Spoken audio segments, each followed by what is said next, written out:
มื้อนี้ข้อยจะพามาเฮ็ดสาลีห่อกาบหรือว่าแหนบสาลีเนาะบางเขตก็เอิ้นบ่คือกัน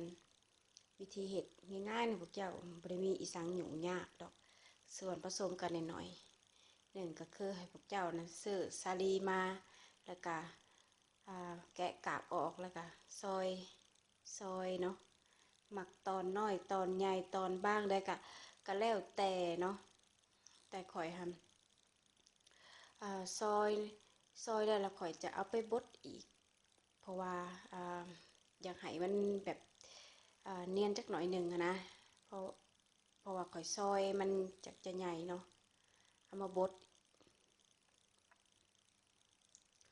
คันผู้ใดบ่มีเครื่องบดพวกเจ้าก็ซอยน้อยๆน้อยๆเด้อพวกเจ้าพยายามซอยบางๆแต่ถ้าว่ามันก็แล้วแต่คนหมักบางคนก็หมักแบบว่าจนเนื้อเนียนละเอียดเลยแต่ข่อยจะบดหน่อยหนึ่งนะเอาพอแต่แบบว่าหมุนจักหน่อยหนึ่ง นี่คือพอเลยกันก็คือหอยหวานแล้วแต่มักคือบางบอนเขาไปซื้อกะตอนซาลีแทบจะโบเห็นเลยเนาะแต่ข่อยมักเป็นแบบว่าตอนคุขะขะนะยังมีกินเวลากัดกินยังมีหมักซาลีอยู่นะแล้วเราก็ใส่ซามเนาะซาลีนี่ประมาณ3หมากกลางเลยพวกเจ้าหรือว่าแล้วแต่พวกเจ้า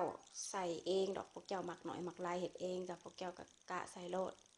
ข่อยใส่น้ำตาลแดงเนี่ยประมาณ4 บวงเต็มๆเด้อ4 บวงสวดแล้วก็แป้งข้าวเจ้าแป้งข้าวเหนียวแนวละ4 บวงตักกินถ้าพวกเจ้าบวงสันเท่านั้นแนวละ4 บวงเด้อแล้วก็เกลือจักปลายบวงน้อยแล้วก็ถ้าว่าผู้ใดบ่มักก็บ่ต้องใส่เด้อข่อยจะใส่พอมันหอมหน่อยหนึ่งน้ำกะทิจัก2 บวงตักกินบวงบ่เต็มดอกธรรมดานะแต่ถ้าว่าผู้ใดมีอันนั้น ผู้ใดมีบักพร้าวขูดนะพวกเจ้าใส่บักพร้าวขูดเด้อมันจึงแซ่บแต่ว่าข่อยบ่มีปกติข่อยมักใส่บักพร้าวขูดเพราะว่า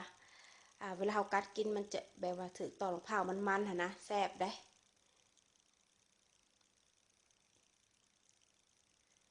แล้วก็คนให้มันเข้ากันอันน้ำตาลน่ะ4 บวงตักกินน้ำตาลบวงพูนเด้อพวกเจ้าแต่ถ้าว่ารู้สึกว่ามันบ่หวานนะพวกเจ้าก็เติมใส่เพราะว่าเฮาก็เอามือแตะๆซิมได้นะซิมเบิ่งถ้าว่ามันบ่หวานพวกเจ้าก็เติมใส่โลด แต่ห่อกาบสลีมันกับบริวารกระเดียกระดอนพวกเจ้าหวานพอดีแล้วก็มาห่อกาบมันน่ะพวกเจ้าล่างน้ำเด้อล่างน้ำแล้วก็ผึ่งให้มันอ่อนๆผึ่งแดดผึ่งยังก็ได้แต่ถ้าว่าอยู่ต่างประเทศบ่มีแดดก็ลวกน้ำอันนั้นก็ได้ลวกน้ำห่อนะเพราะให้มันอ่อนมันจึงห่อง่าย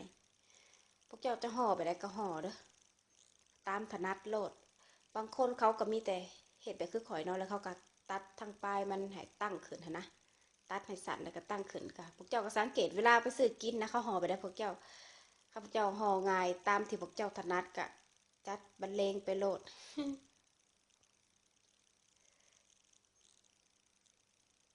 แล้วก็จะบอกเด้อถ้าเขาปั้นนะมันน้ำสลีมันจะออกกาโบเป็นหยังมันธรรมดาอยู่แล้วแต่ถ้าว่าเฮาอันซอยเอาธรรมดามันก็จะบ่มีน้ำปานใด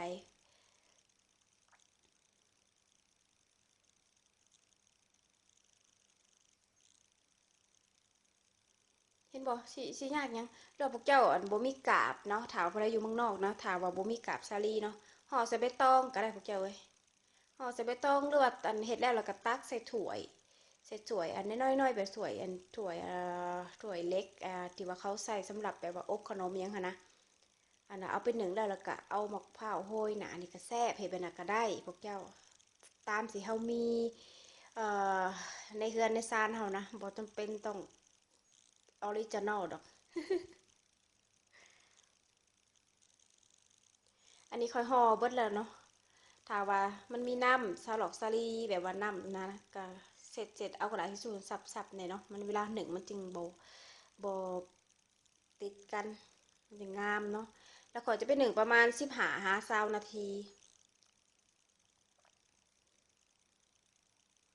เดี๋ยวข่อยหนึ่งแล้วขอยจะมาให้เบิ่งอันนี้คือซุกแล้วเนาะซุกแล้วก็ปงไป ปะไว้ให้เย็นหรือว่าอุ่นแล้วขอยจะมาเปิดให้เบิ่งอันนี้คือยังอุ่นอยู่ขอยกะชี ซอยก่อนเพราะว่าโบอะไรขอยอยากเนาะเวลาอยากเลยเห็ดกินมันนี่หาเห็ดยังบ่ทันแล้วเลยก็ซอยก่อนขอยนั้นได้เห็นบอกมันกะถือว่าใส่ได้เนาะคันว่าแล้วล่ะก็เฮากะซื้อดีมันบ่ได้มีอีหยังยากได้พวกเจ้าบางคนเขาก็บ่ใส่กะทิซำได้เขาใส่แต่มีแต่สาลีกับน้ำตาลเกลือเท่านั้นบ่มีหยังแต่ว่าข่อยใส่น้ำกะทิเพราะว่าอยากให้มันหอมเนาะถ้าว่ามีบักพร้าวขูดก็ใส่บักพร้าวขูดอ่อนๆนะพวกเจ้าก็บ่แก่อะไรเด้อมันสิบ่แซ่บต้องพอดีลองเฮ็ดเด้อบ๊ายบาย